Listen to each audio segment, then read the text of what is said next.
Hey everybody, Barry Johns here, and welcome back to another edition of Studio Talk. Today I'm going to talk about Patchbays. Patchbays can be a very helpful tool in your studio if you want to incorporate hardware, external hardware into your workflow. Whether that's a compressor, an EQ, mic preamps, dedicated mic preamps outside of your interface. The more you purchase a variety of those pieces, the more beneficial a Patchbay is. A Patchbay can also help you with not needing as many inputs and outputs on your interface, and be able to patch things in as you need to and out as you need to help you get great mileage out of that interface. So Patchbays, there's typically two types of Patchbays out there that are the most common, and that is a 1/4 inch balanced. And what that gives you is 48 inputs and 48 outputs in a single 19-inch rack unit. So your input on the front, you patch things using a 1/4 inch balanced patch cable, and then on the back you also use 1/4 inch balanced inputs on the back. So that might be buying a 1/4 inch to 1/4 inch balanced snake as an example, and coming out of the 8 outputs as an example of your interface into the back of the Patchbay. Now, the downside to that particular workflow, well, first of all, let's talk about the good side. The benefit of going with a 1/4 inch balance is the fact that they're relatively inexpensive. A little over $100 you can buy a 1/4 inch balanced Patchbay. And then also the cabling is relatively inexpensive compared to the other type connections. And so if you're on a budget and money's tight and you want to incorporate one, you probably should start with that route, because that's gonna ultimately get you going with a Patchbay without making a huge investment. Now, one of the downsides to 1/4 inch balanced on the back is that if you move something around, maybe you need to pull your rack out or whatever reason, you accidentally pull on a cable for something and it just comes dislodged from the input and the outputs on the back of the unit. Those are not super secure. I've had that happen to me many times when I used to use a 1/4 inch balance. But if you're pretty much set and forget, it's a non-issue for you, okay? The second type of Patchbay is what's called a Bantam Patchbay. This is one from Redco, all right? Redco makes fantastic cabling and as well as Patchbays. They make a lot of great stuff, and they're a good bang for the buck. This particular one, when I say Bantam, what that uses is the smaller type patch cables. Okay, they're about half the size of a 1/4 inch, and then ultimately you can get 96. Where you can see on the front of this, there's 96 inputs and outputs. So if you need more I/O, that's a better way to go that route. But these are more expensive. For example, this one I think is around $500 new, maybe a little bit over that. I can't remember. But I also have a Switchcraft unit that was like $750. So more expensive. So. But where it gets expensive on top of that is Bantam patch cables are not cheap. They're a lot more expensive than a 1/4 inch patch cable. And then also these on the back use what's called Db25 connectors.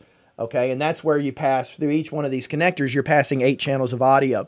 Each one of them are balanced, so that means you have 3 connections like you would on an XLR. And so you're using 24 of those 25 pins on the back of that Db25.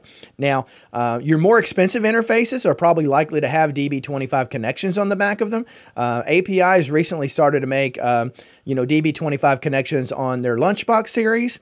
I think you can still get the typical XLR inputs and outputs on them, but that type of connection is clean. All right, it's very clean and it's secure because you can screw in those connectors. If you look on this right here, there's these little nuts that are built on either side where you can tighten that down, screw it in, and you don't have to worry about something coming out. And so from that perspective, I really like those. And so these things, things you have to consider. But, going with a Db25 / Bantam type Patchbay is going to get expensive. Now, you don't have to use Db25. It's just easier. You can buy some lesser expensive Bantam Patchbays to where you have to solder all the inputs and outputs on the back. You may or may not be comfortable doing that. It can be tedious, but once you're done, you're kind of done. And so you can get by with that route and save yourself some money on cabling, but you have to make that decision, and you can look up on the internet or just go on Reverb and look for some, used Patchbays they're selling. You'll see exactly what I'm talking about. Sorry, I got a little bit of a cold. I'm still nursing, so I got to get something to drink here. So, okay, so once you've got a Patchbay set up or installed into your rack, what's typically done is when you have the top row on a Patchbay are to be universal are for outputs. The bottom row are for inputs. And so you want to be able to stay standard with that. So there's never any confusion about, what's an input and what's an output. You could, of course, label them and everything as well. But so anyway, output on top, input on the bottom. So as an example, you can go, let's say you're going to use a hardware insert. You want to incorporate a compressor on a particular track. So you would send that output out of your interface into the top row of the Patchbay, and then the bottom row of the Patchbay would be the input of your compressor in that example, okay? Okay, so here we are looking at the Patchbay front, and then so we're going to talk about the different types of ways that you can set a Patchbay up. You have full normal, half normal, and non-normal, okay? So full normal, what that does is automatically take what's connected to the top row and connects it to the bottom row. So that would be the output of one device into the input of another. So that's automatically connected. You don't have to use a patch cable for that. Okay, and so ultimately that connection remains through until you either plug in a patch cable into the top row or the bottom row if you needed to route it to a different unit or a different input or output of your I/O as an example. Next, you've got what's half normal, and half normal is like normal, and basically it keeps that connection from that top row to that bottom row.